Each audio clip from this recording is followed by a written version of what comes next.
एक भाऊ आपल्या बहिणीच्या आनंदासाठी कितीही सीमा ओलांडू शकतो का? तो आपले छप्पर, आपली ओळख, अगदी आपले संपूर्ण आयुष्यही पणाला लावू शकतो का? आणि जर तो हे सर्व करत असेल तर बहीण त्या त्यागाचे ऋण फेडू शकते का?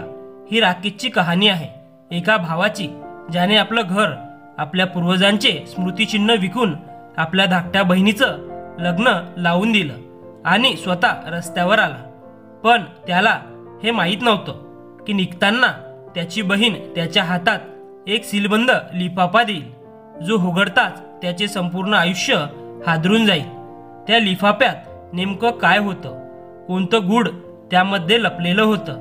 चला तर मग प्राचीच्या अश्रूमागे लपलेल्या भावनांचा मागोवा घेऊया आणि भाऊ बहिणीच्या या पवित्र नात्याच्या आणि त्यागाच्या विलक्षण प्रवासात प्रवेश करूया. लखनौच्या एका जुन्या वस्तीतील अरुंद गल्लीत एक छोटेसे वडिलोपार्जित घर होतं. हे घर केवळ विटा आणि रेतीचं नव्हतं, तर त्यात प्रेम, आठवणी आणि श्रद्धा भरलेली होती. त्यांच्या आईवडिलांचं शेवटचं स्मृतिचिन्ह. 3 वर्षापूर्वी एका अपघातात त्यांच्या दोघांचा मृत्यू झाला होता. त्यावेळी राकेश फक्त 23 वर्षाचा होता आणि प्राची 18 वर्षाची.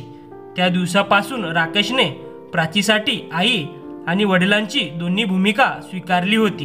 प्राचीच्या शिक्षणात कोणतीही अडचण येऊ नये म्हणून त्याने स्वतःचं शिक्षण अर्धवट सोडलं आणि एका छोट्या प्रिंटिंग प्रेसमध्ये काम करण्यास सुरुवात केली. भाऊ आणि बहीण दोघांचाही एकमेकांवर खूप जीव होता. सकाळी कामावर जाण्यापूर्वी राकेश प्राचीसाठी नाश्ता बनवत असे आणि कॉलेजमधून परतल्यानंतर प्राची तिच्या भावासाठी गरमागरम जेवण तयार ठेवत असे. घरात आर्थिक संकट असले तरी त्यांच्यातील प्रेम कधीच कमी झाले नव्हते. राकेशचं एकच स्वप्न होतं, त्याने आपल्या बहिणीचं लग्न इतक्या थाटामाटात करावं की स्वर्गात असलेल्या त्यांच्या पालकांच्याही आत्म्याला शांती लाभावी. त्याला असं वाटायचं की प्राचीला कधीही असं वाटू नये की तिच्यावर तिच्या पालकांचे आशीर्वाद नाहीत. वेळ पुढे सरकत गेला आणि प्राचीने तिची पदवी पूर्ण केली. ती केवळ सुंदरच नव्हती तर सुसंस्कृत आणि सुशीलही होती. काही महिन्यातच तिच्यासाठी एका चांगल्या कुटुंबातील स्थळ आलं. त्या मुलाचं नाव अभय होतं. तो एका बँकेत मॅनेजर होता आणि त्यांचं कुटुंब स्थिर आणि चांगल्या संस्काराचं होतं. अभय आणि त्याच्या कुटुंबाला प्राची पहिल्याच भेटीत खूप आवडली. त्यांनी लग्नात कोणताही हुंडा मागितला नाही आणि फक्त एवढंच सांगितलं की आम्ही आमच्या सुनेला घेऊन जाण्यासाठी आलो आहोत. लग्न तुम्ही तुमच्या आनंदासाठी तुमच्या सोयीने करा. हे ऐकून राकेशची चिंता थोडी हलकी झाली. पण राणीसारख्या बहिणीला निरोप देण्याचं त्याचं स्वप्न मात्र अजूनही तसंच होतं.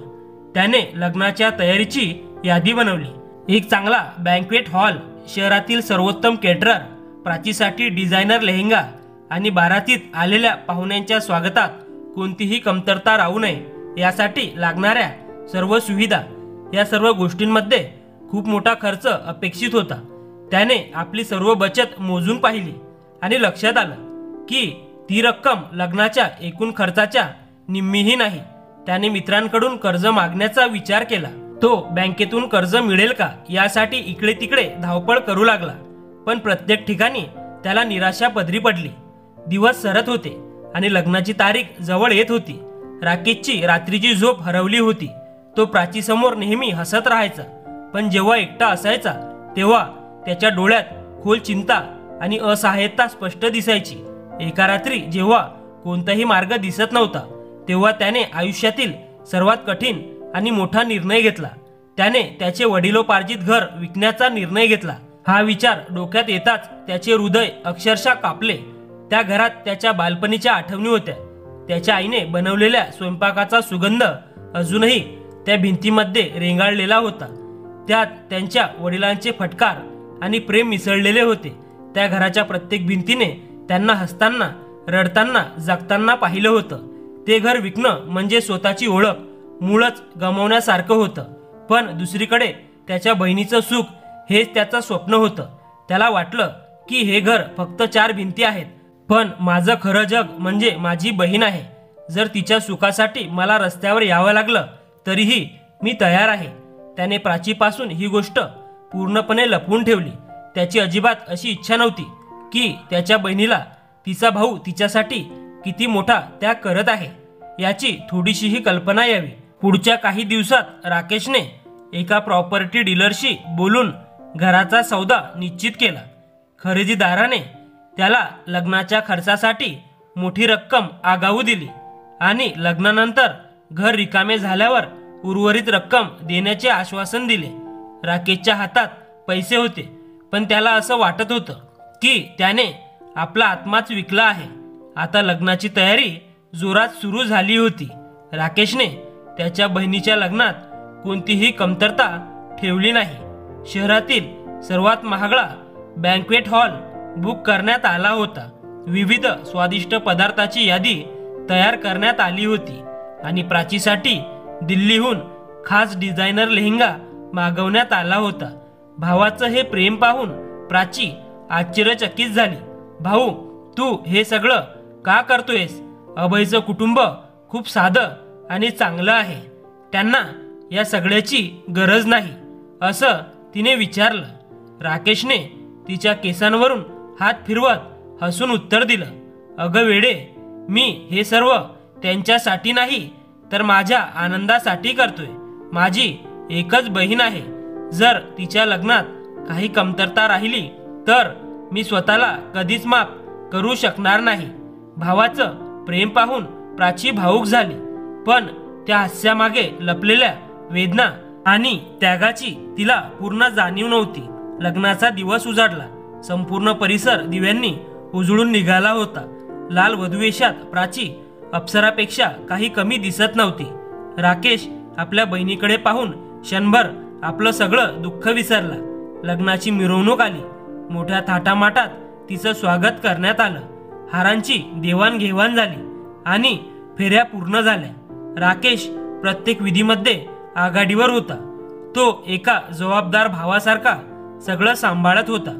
त्याच्या चेहऱ्यावर एक निवांत हास्य होतं, पण त्याच्या हृदयात मात्र एक वादळ उसळलेलं होतं.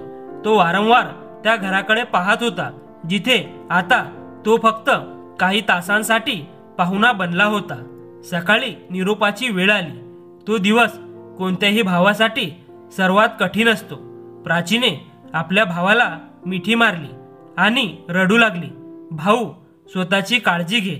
मला सोडून तू एकटा कसं राहणार आहेस? राकेशचं मनही आतून गहिवरून गेलं होतं, पण त्याने डोळ्यात अश्रूंना यायला परवानगी दिली नाही. वेडी मुलगी, तू का रडतेस? तुला आनंदी व्हायला हवं. तुला इतकं छान घर आणि कुटुंब मिळालं आहे आणि मी एकटा नाही. तुझ्या आठवणी नेहमीच माझ्या सोबत असतील, असं म्हणत त्याने तिला सावरण्याचा प्रयत्न केला. राकेशची बहिणीवरची माया आणि त्याची जबाबदारी पाहून अभय आणि त्याचे कुटुंबही खूप प्रभावित झाले. अभयने राकेशच्या खांद्यावर हलकेच हात ठेवला. राकेश दादा, काळजी करू नकोस. मी प्राचीला नेहमीच आनंदी ठेवीन आणि तुला जेव्हा वाटेल तेव्हा आमच्याकडे भेटायला ये. ते घर जितकं प्राचीचंही आहे तितकंच तुझंही आहे. प्राची पालखीत बसण्यासाठी पुढे सरकली तेव्हा ती अचानक थांबली. ती पुन्हा आपल्या भावाकडे परत आली. तिने आपल्या पर्समधून एक सीलबंद लिफाफा काढला. भाऊ, हे तुझ्यासाठी आहे. राकेशने आश्चर्याने विचारले, हे काय आहे प्राची? प्राचीच्या डोळ्यात अश्रू होते, पण तिच्या आवाजात एक विचित्र दृढ निश्चय होता. भाऊ, मला वचन दे की मी गेल्यानंतरच तू हा लिफाफा उघडशील. राकेशला काहीच कळत नव्हतं, पण त्याने आपल्या बहिणीच्या आनंदासाठी निमूटपणे वचन दिलं. प्राचीने तो लिफाफा त्याच्या कुर्त्याच्या खिशात ठेवला. तिने शेवटचं एकदा भावाच्या पायाला स्पर्श केला आणि पालखीत बसून निघून गेली. लग्नाची मिरवणूक निघून गेली होती. पाहुणेही एक एक करून निघाले होते. आता त्या ओस पडलेल्या घरात फक्त राकेश एकटाच राहिला होता. घरातील प्रत्येक वस्तू त्याला चावायला धावत होती. भिंतीवर लावलेले आईवडिलांचे फोटो त्याच्याकडे अशा नजरेने पाहत होते जणू काही विचारत होते, बेटा, तू काय केलंस? राकेशचा धीर आता तुटला होता. तो जमिनीवर बसला आणि लहान मुलासारखा रडू लागला. आज त्याने आपल्या बहिणीला मोठ्या आनंदाने निरोप दिला होता, पण त्या आनंदामागे स्वतःचं सर्वस्व गमावून तो पूर्णपणे असहाय्य झाला होता. काही वेळ रडल्यानंतर राकेशला प्राचीने दिलेले पत्र आठवले. त्याने थरथरत्या हातांनी खिशातून तो लिफाफा काढला. त्याला वाटले की कदाचित प्राचीने त्याच्यासाठी एखादे भावनिक पत्र लिहिले असेल किंवा कदाचित तिने काही पैसे शगुन म्हणून ठेवले असतील. त्याने हळूहळू लिफाफा उघडला. आत एक पत्र होते आणि त्यासोबत एक चावी व काही सरकारी कागदपत्रे होती. राकेशने पत्र वाचायला सुरुवात केली. माझा प्रिय भाऊ, मला माहीत आहे की तू हे पत्र वाचत असताना मी तुझ्यापासून खूप दूर गेलेली असेन, पण भाऊ, फक्त माझं शरीर दूर गेलं आहे. माझा आत्मा नेहमीच तुझ्या सोबत असेल. माफ कर भाऊ, मी तुझ्यापासून एक मोठं सत्य लपवलं होतं. मला सर्व काही आधीच माहीत होतं. हो भाऊ, मला कळलं होतं की तू माझ्या लग्नासाठी आपलं घर विकत आहेस. मी तुला त्या प्रॉपर्टी डीलरशी बोलताना ऐकलं होतं. मला तुला थांबवायचं होतं, पण मला हेही माहीत होतं की जर मी तुला थांबवलं तर तू दुसऱ्या मार्गाने माझ्या आनंदासाठी स्वतःला अजून त्रास देशील. भाऊ, तू माझ्या आयुष्यात आईवडिलांची जागा घेतलीस. तू तुझं शिक्षण, तुझी स्वप्न, तुझं आयुष्य सर्व काही माझ्यासाठी सोडलंस आणि आज माझ्या आनंदासाठी तू तुझं छप्परही गमावलंस. पण मी इतकी स्वार्थी कशी असू शकते की मी माझ्या भावाला रस्त्यावर सोडून माझी डोली सजवणार. म्हणून भाऊ, अभय आणि मी मिळून एक छोटासा निर्णय घेतला. अभय माझ्या भावना खूप चांगल्या प्रकारे समजतो. जेव्हा मी त्याला हे सर्व सांगितलं तेव्हा त्याने क्षणभरही विचार केला नाही. आम्ही तुझ्यासाठी एक छोटंसं नवीन घर विकत घेतलं आहे. हो भाऊ, हे खरं आहे. या लिफाफ्यात त्या घराच्या चाव्या आणि कागदपत्र आहेत. हे घर आपल्या जुन्या घरापेक्षा मोठं नाही, पण हे आमचं प्रेम आहे. तुझ्या त्यागासमोर ही एक छोटीशी भेट आहे. कृपया ते नाकारू नकोस, नाहीतर तुझी बहीण कधीही खऱ्या अर्थाने आनंदी होऊ शकणार नाही. तुझी धाकटी बहीण प्राची. पत्र वाचताना राकेशचं संपूर्ण जग हादरून गेलं. पत्र आणि चावी त्याच्या हातातून खाली पडली. त्याच्या डोळ्यातून अश्रू नव्हते, तर भावनांचा पूर वाहत होता, जो थांबवणं त्याच्या सामर्थ्याबाहेरचं होतं. तो हसत होता, रडत होता.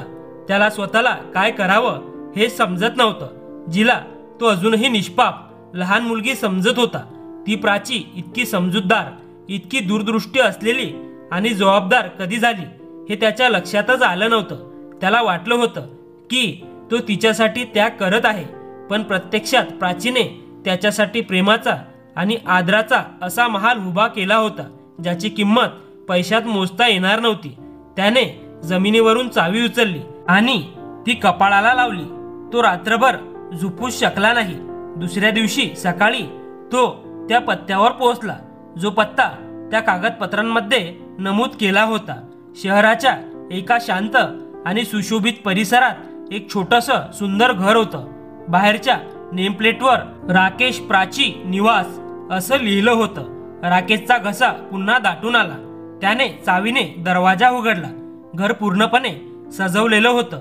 आवश्यक असलेल्या सर्व वस्तू व्यवस्थित मांडलेल्या होत्या. भिंतीवर प्राचीचे बालपणीचे फोटो आणि त्यांच्या आईवडिलांचा एक मोठा फोटो लावलेला होता. जणू ते घर नव्हे तर स्वर्गच होतं. राकेशने त्याच्या बहिणीला फोन केला. फोन उचलताच प्राची रडू लागली. भाऊ, तुला घर आवडलं का? राकेश काहीच बोलू शकला नव्हता. वेडी मुलगी, तू हे काय केलं आहेस? कोणी एवढी मोठी भेट देतो का? प्राची रडत म्हणाली. भाऊ, ही काही भेट नाहीये. तू माझ्यासाठी जे काही केलं आहेस त्याच्या तुलनेत हे काहीच नाही. त्या दिवशी भाऊ आणि बहीण बराच वेळ फोनवर रडतच राहिले, पण आज हे अश्रू आनंदाचे, प्रेमाचे आणि त्या अतूट नात्याचे होते, जे जगातील कोणतीही संपत्ती खरेदी करू शकत नाही. तर मित्रांनो, ही राकेश आणि प्राचीची कहाणी होती. ही आपल्याला शिकवते की भाऊ आणि बहिणीचं नातं हे जगातील सर्वात मौल्यवान नातं आहे, जिथे प्रेम आणि त्याग यांची कोणतीही तोलामोलाची किंमत नाही. प्रेमाला मर्यादा नसते. भाऊ आपल्या बहिणीच्या आनंदासाठी सर्वस्वाचा त्याग करू शकतो आणि त्याचप्रमाणे बहीणही आपल्या भावाच्या डोक्यावर छप्पर टिकवण्यासाठी कोणतीही सीमा ओलांडू शकते. मित्रांनो, जर या कथेने तुमच्या हृदयातही तुमच्या भावाबद्दल किंवा बहिणीबद्दल प्रेम जागृत केलं असेल तर हा व्हिडिओ लाईक करा आणि त्याच्यासोबतच शेअर करा. या कथेतील कोणता क्षण तुम्हाला सर्वात भावनिक आणि सुंदर वाटला ते कमेंट करून आम्हाला नक्की कळवा आणि अशाच हृदयस्पर्शी कौटुंबिक कथांसाठी आमच्या चॅनलला सबस्क्राईब करायला विसरू नका. धन्यवाद.